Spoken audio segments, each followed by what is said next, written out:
Hey, y'all, what's going on?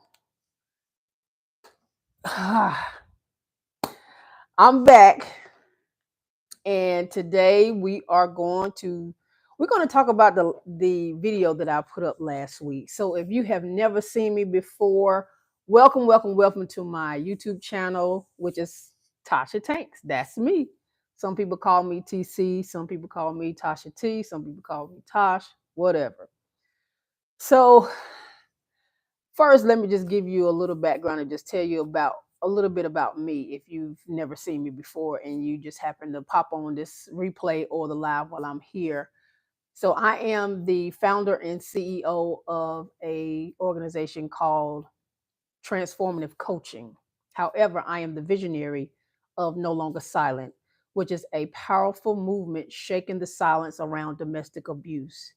So, what we do in our organization is we equip survivors to own their stories, to speak up and become powerful advocates.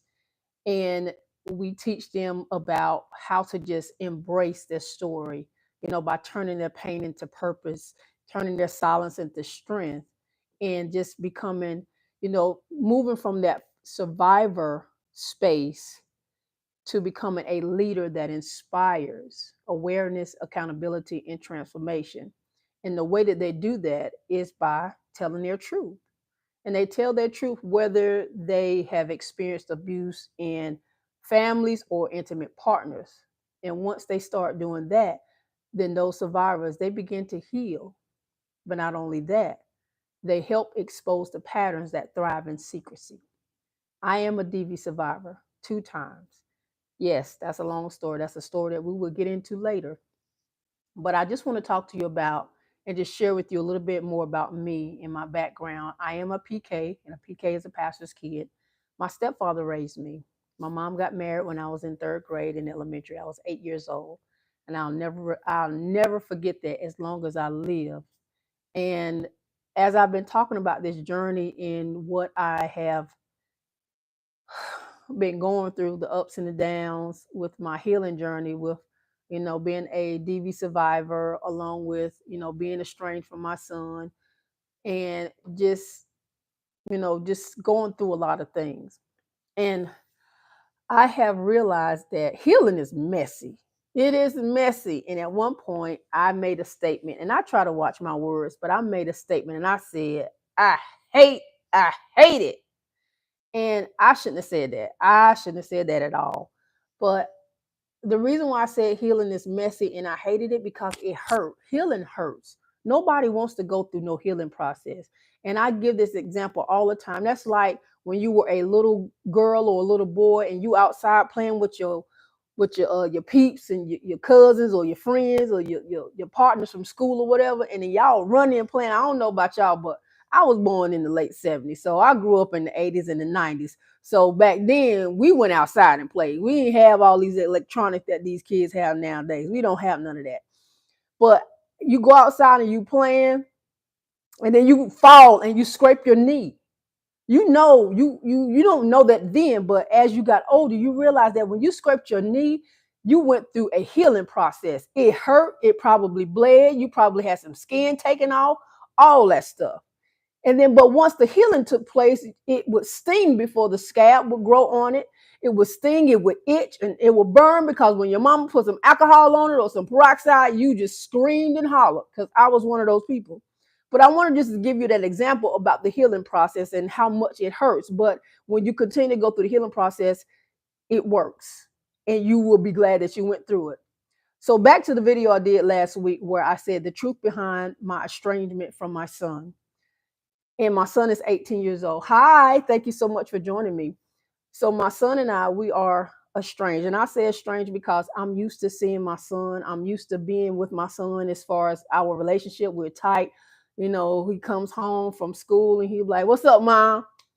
How you doing?" He'll give me a kiss on the forehead, hug me. He'll ask me how my day is going, and he'll give me a hug, and I'll ask him how his day is going. And then on the weekends, he will, go to work or whatever. But it's not like that now. And I said that in my video, I thought, and because of the decisions that happened in my life when I was younger, And if you haven't watched the video, I would encourage you to go watch the video because I share what happened to me. So my biological father was absent. He needed to be absent, and he was absent for a reason because I will encourage you to go look at the video if you have not seen it. It's called The Truth Behind My Estrangement with My Son. And I tell the story about how my biological father, he approached me in an inappropriate manner. It was very inappropriate, very inappropriate. He actually sexually abused my sister for years. I did not know that. And he tried to do that with me, but he was unsuccessful. Hi, thank you so much for joining me. And because he was absent, I didn't realize until I became an adult, that's why he needed to be absent. So I lived with anger. I grew up with anger from the age of 8 to the age of my late 30s, early 40s. And I just didn't understand why until I heard the story. And I still really don't know the full story of all of what happened to my dad and why he decided to act that out on my sister. And her story is basically my story because we have the same father. But she went through something tragic, and that's something that she would have to share. But I'm sharing with you my story because that happening to me, it caused me to make decisions in my life that led me to be with men that I shouldn't have been with. I was around people that I shouldn't have been around. And it caused me to feel a certain way in my life growing up. And then when I became a mom, I became a teenage mother. I was doing things that I know I was not ready for. I was not ready for that at all. So now that my son is 18, he's going through things. He's experiencing life on his own terms as he believes in his own mind. And that's okay because we all go through it. If you're on here and you're 18 and up, then you understand, okay, maybe you're going through some things now if you're 18. But if you're a little older than 18, then you don't went through some stuff, so you understand what's going on. But I now know and realize that it's not my fault that whatever my son has decided to do in his life, it's his decision, and I did not cause it.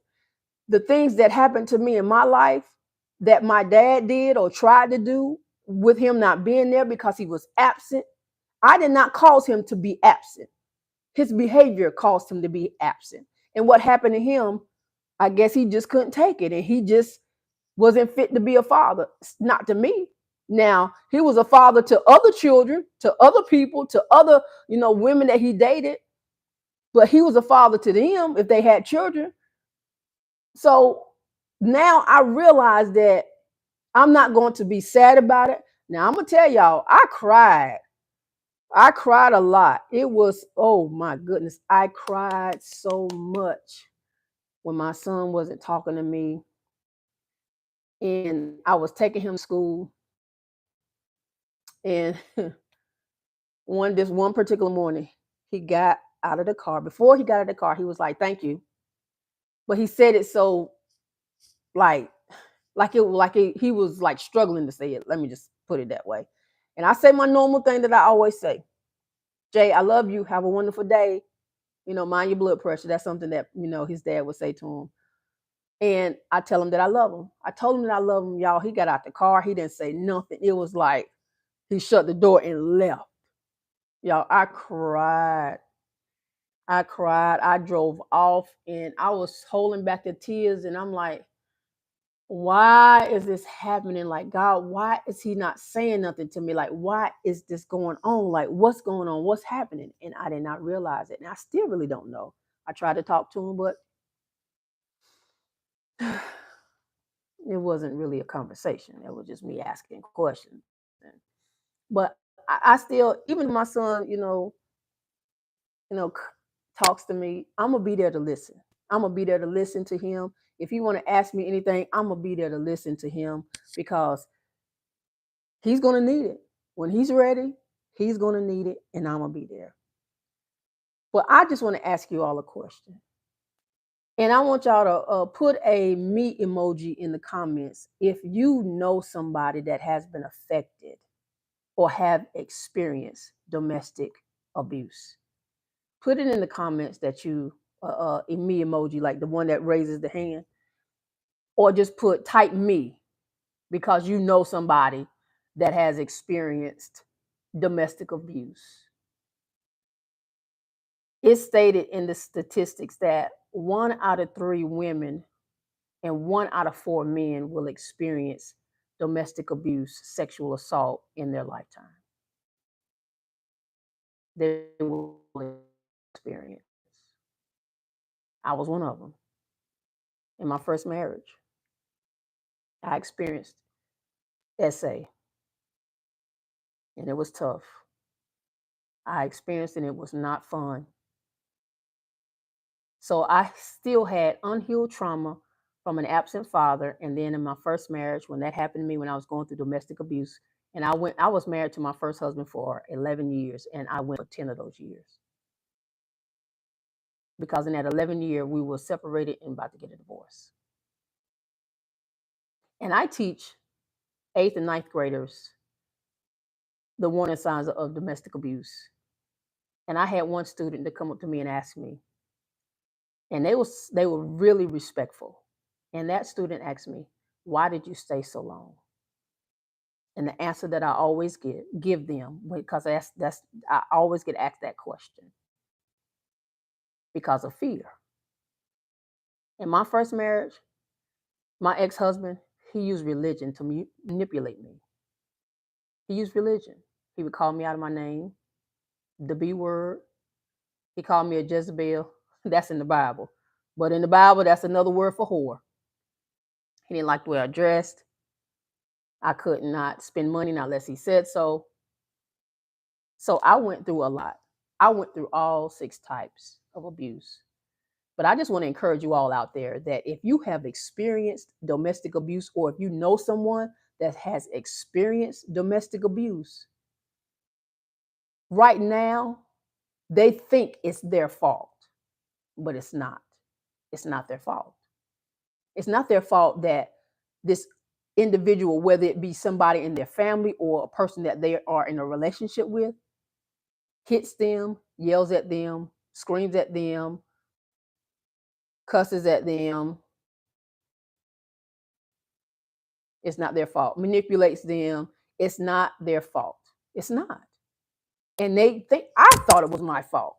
I thought it was my fault, y'all. I'm telling you, I thought it was my fault. But I realize now, no, it's not my fault.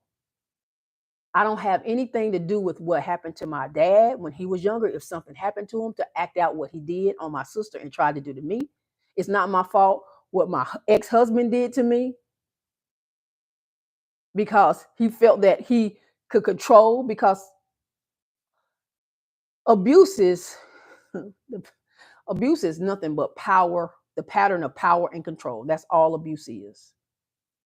And if that person feel like they have power over you and control over you, they're going to keep doing the same thing over and over again until the individual that's enduring the domestic abuse realizes that that's a pattern. You realize the pattern, you can break the pattern. But it's not easy for a DV survivor or a DV victim to come out of it so easily. It's not. It takes years for some people, because we have to get to the point where we have to have courage. We have to have a determination to know that, yes, I'm going to live. I'm going to live through this thing. And it's a lot of people that do not live through that. And it's by the grace of God that I lived through it twice. It's by the grace of God. So I just wanted to come on here and just share with y'all and let y'all know. And if y'all have any questions, y'all can ask me, leave them in the comments. I will definitely respond to them. But if you have not watched that video that I put up last week, go and look at the video. It's only 10 minutes. And I tell the story about what my father tried to do to me. I sure did. But that's what I wanted to share, and just come on here and just let y'all know and give y'all some encouragement. If y'all feel like that, because of things that's happened to you in your lifetime when you were a child, and then you grew up with it, and now you are an adult and you're still dealing with it, just be brave and go start that healing process. If you have not started it because you keep avoiding it, I was there too. I kept avoiding it. I did not want to deal with it because I was scared, because When you're going through healing, you don't know what's going to happen. You're going to have triggers that you didn't know was there. They're going to come up. You're going to have ups and downs. You're going to feel like you're on a roller coaster. You're going to be like, oh, shoot. I was about to say a non-Sunday school word, y'all. Can't do it. I'm going to be respectful of my mouth because sometimes it would take me there. But just know that it's not your fault. And just accept the healing process. No, you may not know what you will go through, and you will experience pain. But once you get through that pain and the pain starts to subside, you will begin to feel better about yourself, mentally, emotionally, spiritually, and definitely physically. Well, this is Tasha T. I appreciate you all for being on here. Thank you so much. If you do have any questions that you want to ask me, please leave them in the comment section below, and I will answer your questions. Have a wonderful day. Till next time, peace.